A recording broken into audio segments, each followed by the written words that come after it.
এই সাকিব ভাইয়ের ভক্ত আমি নিজেও, এটা অনেক আগে থেকেই। আসলে ভক্তরা এই পাগলামিটা যখন করে, একটা মানুষ কতটা ভালোবাসতে পারে তাকে, যে আজকে 10 নম্বর দিন চলতেছে, হাতে কার্ড নিয়ে হচ্ছে এইভাবে দাঁড়ায় আছে। বরবাদ ইতিমধ্যে 4 বার দেখছি। অনুভূতি হচ্ছে ভাষায় প্রকাশ করার মতো না, কারণ হচ্ছে একজন ডিরেক্টর যখন হচ্ছে কি জানতে পারে, মানে এরকম একজন ক্রেজি ফ্যান আছে, উনি হচ্ছে চেষ্টা করে হচ্ছে কি দেখা করাই দেওয়ার। আমার ওইখানে মাথা কাজ করবে না। তো স্পেশালি হচ্ছে অটোগ্রাফ তো নিবো, তারপর হচ্ছে একটা ছবি উঠাবো, এইটা তো হবে।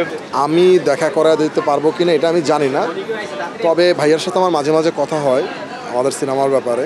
তো আমি তারে বলতে পারি যে একটা ছেলে আছে এরকম টি শার্ট পরে প্রতিদিন ডে চেঞ্জ করে, যতদিন মতো দেখা না হবে ততদিন মতো করবেই, ওটা আমি ভিডিওতেও দেখছি। তো আমি বলবো, আমি চেষ্টা করব, মানে আমার জায়গা থেকে আমি বলবো। এই সাকিব ভাইয়ের ভক্ত আমি নিজেও, এটা অনেক আগে থেকেই, কারণ উনি ওই জায়গাটা আসলেই তৈরি করছে, যার জন্যই আসলে এটার জন্য আমার কোনো ক্রেডিট নেই।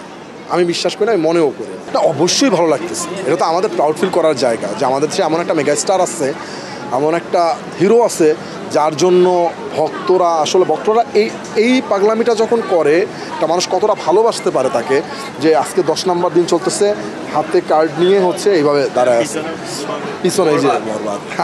তো এইটা তো ধরেন মানে অন্যরকম একটা ভালো লাগার জায়গা আর কি। না আসলে ছোটোবেলা থেকে ভাইকে ভালোবাসতাম। সত্যি কথা বলতে আমি যখন হচ্ছে এতিমখানায় পড়তাম, মানে আগে আর কি, এই আপনার 12-13 সালের ওইখানে আমি হচ্ছে মাটির ঠিকানা পাই আর একটা প্রথম মুভি দেখতে যাই হলে, সেটা ওই ছোটোবেলা একদম। তখন হচ্ছে আমাদের হুজুর আমাকে এমন মারছিল, ওটা জানতে পারে আমার জীবন, আমি এরকম পিঠা আমার জীবনে খাই না কারো থেকে। মানে তুমি কী জন্য মুভি দেখতে গেছো, মাইটটা না আমার এখনো হচ্ছে কি মনে পড়ে। কেউ যদি আমাকে টাচও করে, কেউ যদি আমাকে মারে, ওইটা মনে পড়ে। না হুজুর বলতেছে ওইখানে যাওয়াই যাবে না। ছোটো হুজুর বলতেছে না তুমি আমাকে শিখায়ও না। হুজুর তো হুজুর, তবে অনেক ভালো আমাদের হুজুরটা, তবে প্রচুর মারছিল আমাকে। সো এরপরে আপনার এরপরে তো আরও অনেক মুভি করছে ভাই, স্পেশালি হচ্ছে প্রিয়তমার, রাজকুমার, আপনার তুফান থেকে হচ্ছে হাইপটা একদম কি অন্য লেভেলের।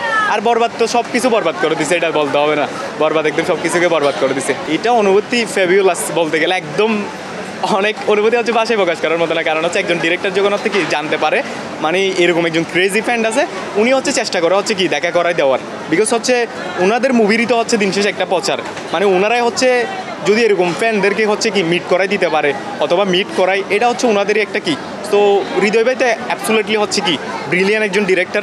সো আমি হৃদয় ভাইয়ের প্রতি সবসময় হচ্ছে সম্মান জানাই, বিকজ যে বাংলা ইন্ডাস্ট্রিতে মানুষ হচ্ছে 1 কোটি 2 কোটি টাকার মুভি করতে হচ্ছে ভয় পাচ্ছে, সেই ইন্ডাস্ট্রিতে উনি 15 কোটি টাকার মুভি করছে। সো আই হোপ উনি আমার কথাটা হচ্ছে ভাই আর কান পর্যন্ত পৌঁছাবে, এবং আমি শেষ পর্যন্ত গিয়ে হচ্ছে সাকিব ভাইয়ের সাথে দেখা করতে পারবো, এটাই হচ্ছে আমার ইচ্ছা। হ্যাঁ, বরবাদ দেখা হয়েছে। বরবাদ ইতিমধ্যে 4 বার দেখছি। বরবাদে তো আপনার বলতে গেলে সব কিছু ভালো, তবে আপনি তো ডায়লগ জানেন, এই জিল্লু মাল দে, এই জিল্লু হেলিকপ্টার বাইর কর, মানে এই যে আপনার একটা কথা, এই জিল্লু ক্যারেক্টার না মেগাস্টার শাকিব খানের পরে সবচেয়ে বেশি হচ্ছে আপনার চোখে কি পড়বে, চোখে পড়বে হচ্ছে এই জিল্লু ক্যারেক্টারটা।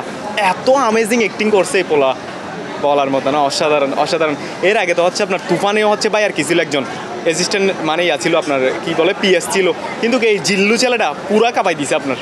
অবভিয়াসলি অন্যান্য সাকিব ভক্তরা আমার চেয়ে অনেক বড় হচ্ছে ভক্ত আছে, ওনাদেরকে হচ্ছে স্পেশালি বলতে চাই, বরবাদ নিয়ে হচ্ছে অনেক সিন্ডিকেট চলতেছে, সব সিন্ডিকেট ভেঙে হচ্ছে আমরা বরবাদকে হচ্ছে কি হল পর্যন্ত আনছি।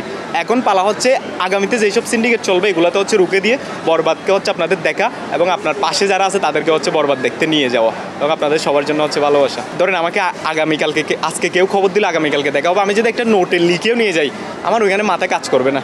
ওই জিনিসটা আই হোপ আমি জিজ্ঞাসা করতে পারবো না, কারণ হচ্ছে যে মানুষটাকে আমি সামনাসামনি দেখার জন্য হচ্ছে কি করতেছি, পাগল হয়ে গেছি, ওই মানুষটার সামনে গেলে কি এত কিছু মনে থাকবে? আমার তো মনে হয় না মনে থাকবে। তো স্পেশালি হচ্ছে অটোগ্রাফ তো নিবো, তারপর হচ্ছে একটা ছবি উঠাবো, এইটা তো হবে। তো এর বাইরে কিছু বলতে পারবে না, আবার কি আছে।